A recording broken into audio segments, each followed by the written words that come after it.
जिस वास्तु का नाम से लोगों को डराया जा रहा है, जिस वास्तु के उपाय के लिए बहुत सारे खर्च कर रहे हैं, क्या आपको पता है कि वो वास्तु है क्या?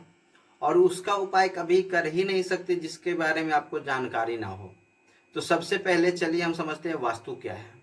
तो वास्तु महापुरुष एक इंसान स्वरूप में उत्पन्न लिए हैं। अब इनका उत्पन्न कैसे हुआ, ये जन्म कैसे लिए, इनका क्या विवरण है, मैं शॉर्ट में आपको बताने का प्रयास कर रहा हूँ। ठीक है, अगर इसको आप समझ लिए ना तो आपके घर से पूरा तरीके से वास्तु दोष दूर हो जाएंगे। ठीक है, तो ये सबसे पहले चीजें समझनी बहुत जरूरी होती है। तो जब भगवान शिव जी और अंधकासुर में लड़ाई हुई, तब भगवान शिव जी और अंधकासुर की लड़ाई के बीच जो भी खून पसीना पृथ्वी पे गिरा, उससे एक जीव उत्पन्न हुआ। वह जीव जैसे ही पृथ्वी पे खड़ा हुआ, सभी को वह त्रस्त करने लगा।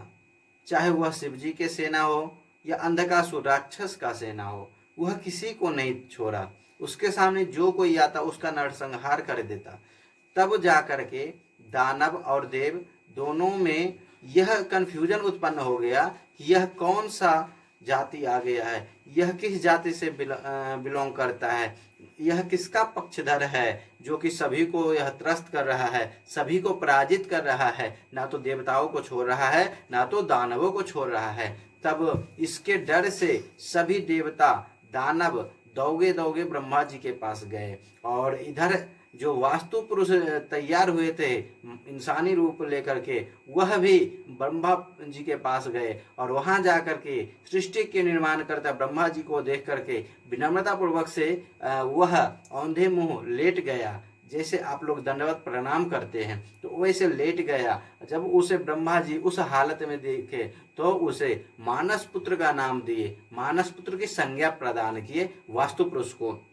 और ब्रह्मा जी से देवताओं लोग जब पूछे कि यह कौन है, तब उन्होंने कहा कि यह वास्तु है, यही पृथ्वी को अपने तरीके से संचार करेंगे और उनके पाप पुण्य जो कुंडली में ग्रह बैठे हैं उनके हिसाब से ही ये चलेंगे, और ये जैसे रहेंगे वैसे उनके जीवन में कठिनाइयाँ या फिर खुशियाँ सफलताएं प्राप्त हो जाएगी। तब जैसे वह औंधे मुंह लेटे, ब्रह्मा जी के आदेश पा करके सभी देवता सभी असुर उनके पीठ पे जाकर के बैठ गए। वहाँ पे टोटल 45 सदस्य मौजूद थे, 45। तो 45 जाकर के वहाँ के उनके पीठ पे जाकर के बैठ गए, उनको जमीन में दबा दिए, और तब से वह जमीन में दब गए। और जो देवता जहाँ बैठे हैं वह पॉजिटिव एनर्जी बन गया है, जो देवता जहाँ नहीं बैठे, जो राक्षस बैठे हैं, वो नेगेटिव एनर्जी है। तब जाकर के वहीं से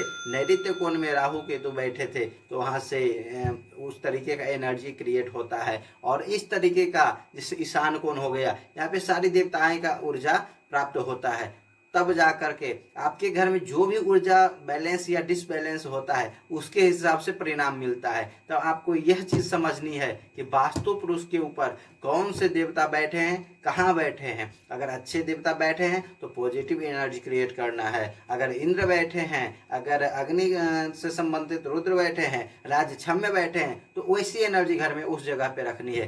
कोई दोष कभी नहीं आएगी और सारी जीवन बहुत अच्छे से चलेगी। लेकिन अगर आप देवताओं के स्थान पे राक्षस प्रवृत्ति के गुण लेकर के आते हैं, राक्षसों के स्थान पे देव प्रवृत्ति के गुण लेकर के आते हैं, अग्नि में जल लेकर के आते हैं और जल में अग्नि लेकर के आते हैं, तब समस्या प्रारंभ होगी और तब जाकर के वास्तु आपको नुकसान करेगा। लेकिन यदि सही तरीके से इसको समझा जाए, सही निर्माण किया जाए, तो वास्तु कभी कोई अहित नहीं चाहेगा और आपका वास्तु आपको सपोर्ट करेगा, आपको आगे बढ़ाएगा। आप कितना सदस्य को देखते होंगे, घर बनाते के साथ वह अमीर बन गया, घर बनाते के साथ उसका जीवन चेंज हो गया, और कितना सदस्य को देखे होंगे नया घर बनाया जेल चला गया, नया घर बनाया एक्सीडेंट हो गया। इस तरीके की समस्याएं सामने निकल करके आती है। तो आप लोग इसे पूरी तरीके से समझे, पूरी तरीके से जाने। जहाँ कोई कन्फ्यूजन होता है हमसे कमेंट करें, हम उस पर भी एक वीडियो बना देंगे और आप लोग उसके हिसाब से चलिए। मस्त रहिए, स्वस्थ रहिए।